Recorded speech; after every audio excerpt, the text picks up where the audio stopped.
Welcome to Bang Tutor Channel. Kali ini Bang Tutor akan membahas bagaimana masa depan kripto. Tonton video ini sampai selesai, jangan di-skip agar tidak ada yang terlewati.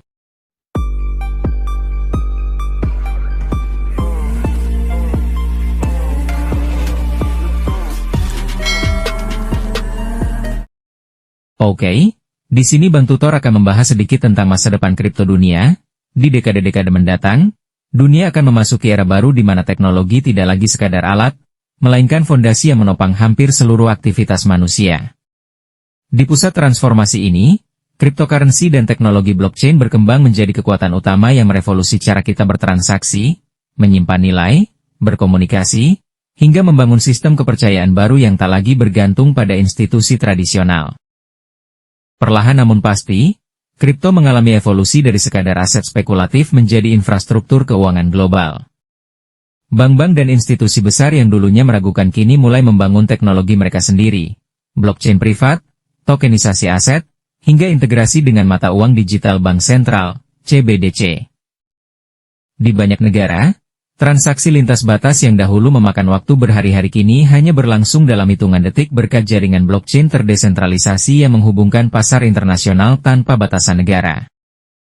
Pada tahun-tahun awal perkembangan, kripto dikenal sebagai sistem yang kompleks dan sulit dipahami.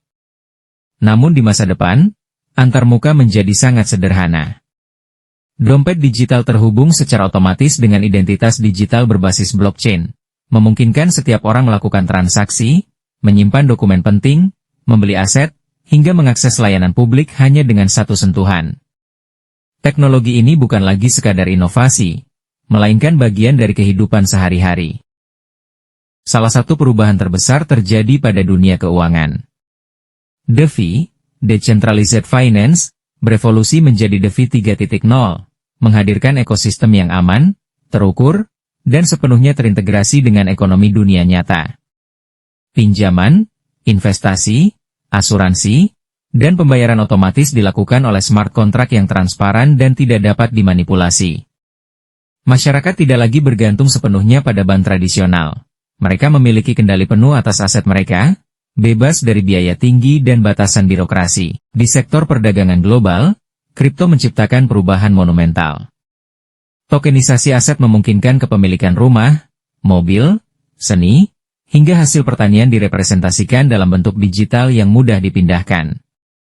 Seorang petani di Asia Tenggara dapat menjual sebagian hasil panennya kepada investor di Eropa dalam bentuk token, sementara seniman digital dapat menjual karya mereka langsung kepada penggemar tanpa perantara. Dunia menjadi lebih inklusif, memberikan peluang ekonomi yang merata bagi siapapun yang memiliki akses internet. Teknologi ini juga merambah ke ranah pemerintahan melalui sistem blockchain governance.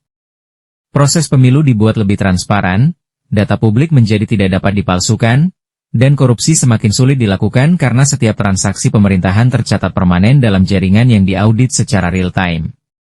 Di negara-negara maju, blockchain digunakan untuk mengelola energi terbarukan, sertifikat pendidikan, hingga rekam medis yang aman dan terenkripsi.